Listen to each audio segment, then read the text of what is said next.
Capítulo 44. Sobre historias humanas que nos guían en el camino.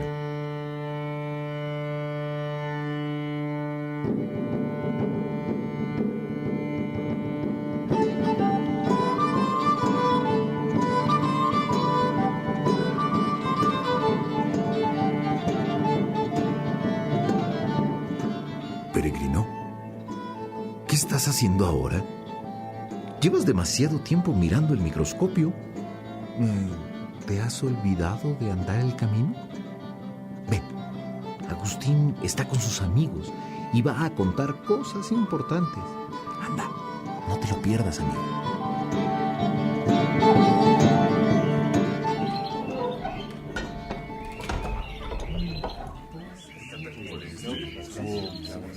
Qué rápido se me ha ido la mañana, hermanos. Veo que estuviste todo el tiempo en tu escritorio. Sí, Alipio. Faustino y yo dedicamos horas a las cartas y a conversar sobre algunos asuntos.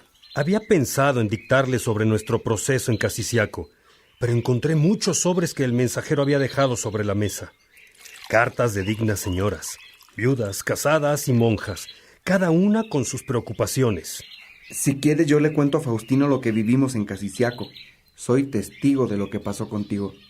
Alipio, no cabe duda que eres mi hermano del alma. Bueno, ya fue mucho tiempo de hablar, hermanos. La comida se enfría. Heraclio bendice. Yo leo la palabra de Dios. Y tú, padre, el sermón. En la sobremesa retoman su charla. Si quieren, les presto el comedor para el dictado. Está más luminoso que tu habitación. Gracias, Severo. Bendice, Padre bueno, esta mesa que en comunión fraterna compartimos. Te damos gracias por los alimentos y nos ponemos a tu servicio para administrar los bienes que nos das con la gente que no tiene comida en su casa. Amén. Amén. Lectura del Evangelio según San Juan, capítulo 14, versículos del 1 al 13. No se turben, crean en Dios y crean en mí. En la casa de mi Padre hay muchas habitaciones. De no ser así, no les habría dicho que voy a prepararles un lugar, y después ir y prepararles un lugar. Volveré para tomarlos conmigo, para que donde yo esté, estén también ustedes, para ir a donde yo voy. Ustedes ya conocen el camino. Entonces Tomás le dijo: Señor, nosotros no sabemos a dónde vas. ¿Cómo vamos a conocer el camino? Y Jesús contestó: Yo soy el camino, la verdad y la vida. Nadie va al Padre sino por mí.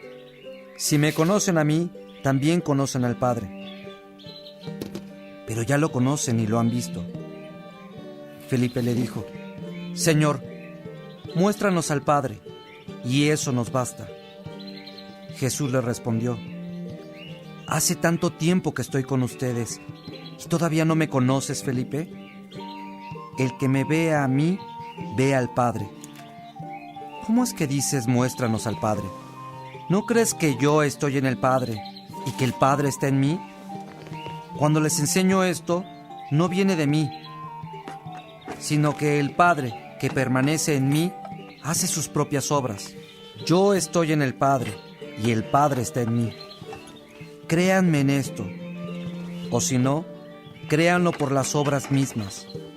En verdad les digo, el que crea en mí hará las mismas obras que yo hago, y como ahora voy al Padre, las hará aún mayores.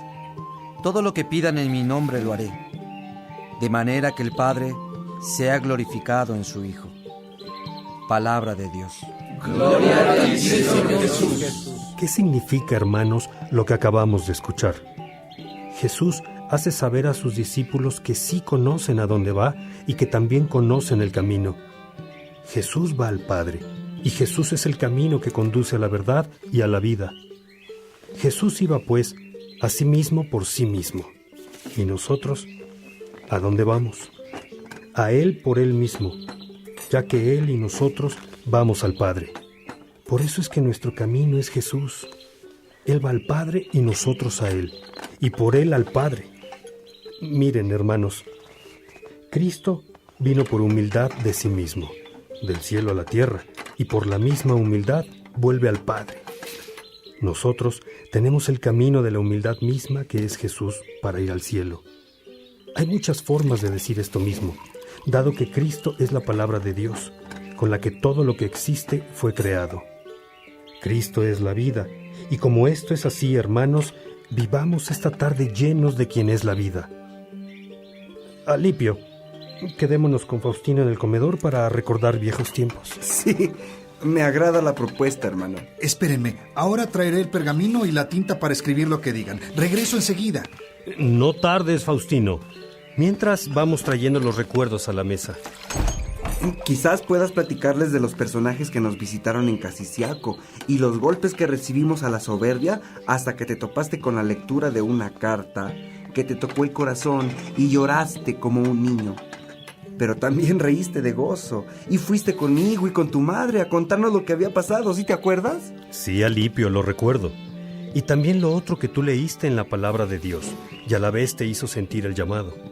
¿Te acuerdas de los 2 monjes? Esos que eran funcionarios de gobierno. Tenían novia y al pasar por un convento... Ya llegué. Estoy listo con pergamino, tinta y pluma a la mano. ¡Qué rápido eres, Faustino! Alipio, ¿contamos cronológicamente cómo fueron sucediendo las cosas o según las vayamos recordando? Las recuerdo cronológicamente, Agustín. Y estoy seguro que tú también, porque fue un proceso ascendente, tan claro que no habría otro modo de contarlo. Cierto, Alipio. Vivíamos en Casiciaco. Ya habíamos dejado otras aspiraciones y estábamos dispuestos a entregarnos al estudio de la filosofía y las sagradas escrituras. Mi madre, mi hermano Navigio y mi hijo Adeodato vivían con nosotros. Escribe Mónica, Faustino. No vaya a ser que la gente piense que así como no dice el nombre de su amada, no dice tampoco el nombre de su madre. Muy bien, padre Alipio. Ya lo anoté.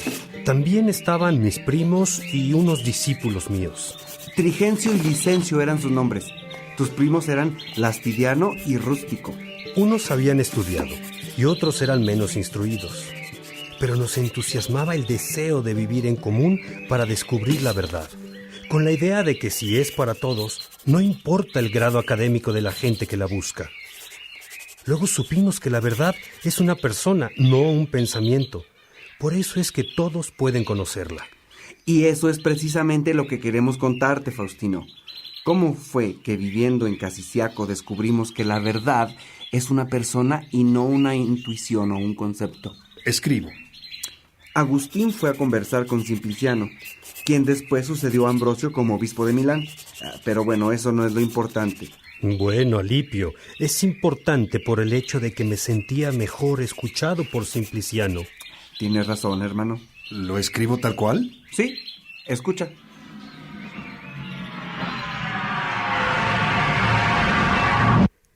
Padre Simpliciano, tú que eres buen siervo de Dios y desde joven te has dedicado a conocerle y amarle, tú que sabes tanto de la vida, quiero que me aconsejes cómo encauzar mis inquietudes para caminar por la senda de Dios. Me confunde el ver a los cristianos católicos unos por un camino y otros por otro. Yo estoy harto de aplausos y honores. Me siento ligado fuertemente al deseo de tener una mujer y al mismo tiempo quisiera entregarme a la sabiduría. He leído a San Pablo, donde recomienda vivir sin esposa como él. Y he leído esa parte de las Escrituras que habla de que hay eunucos por elección de sí mismos para el reino de Dios. Pero yo no sé qué hacer.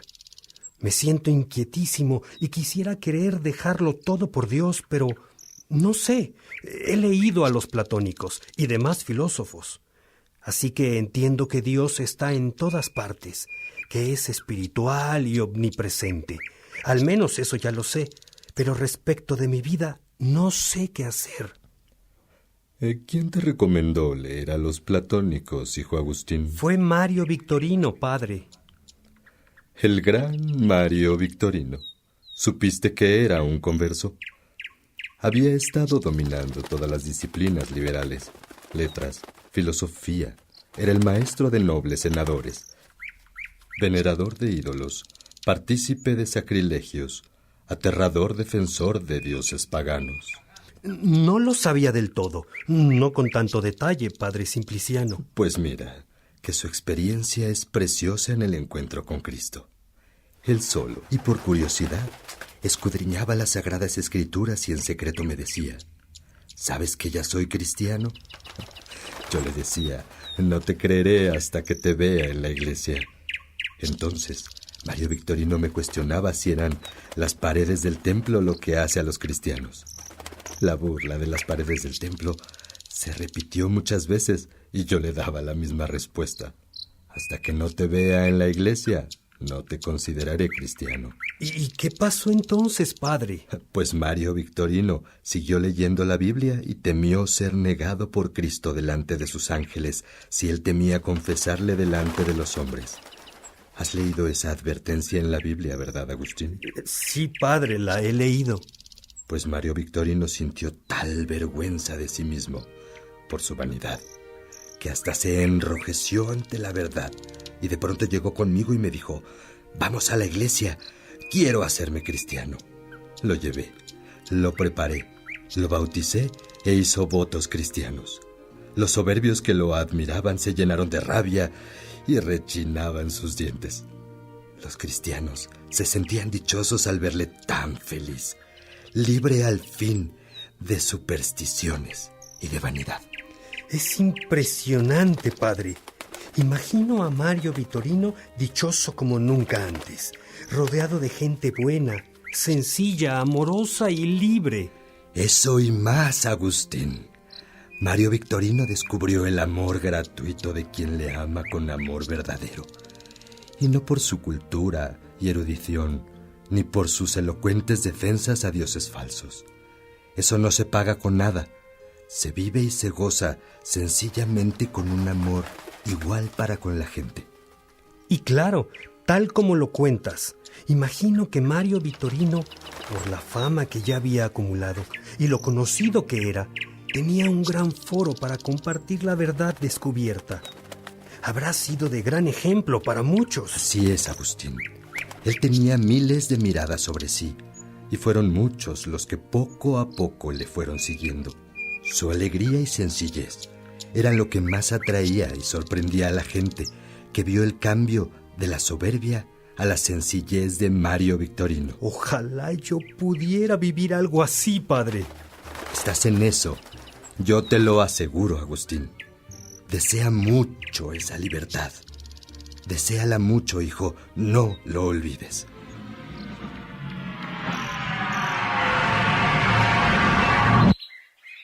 Qué bien lo cuentas, Alipio. Se nota que eres mi hermano. Sí que lo soy, Agustín. Pero falta que cuente la historia de Antonio que nos contó Ponticiano.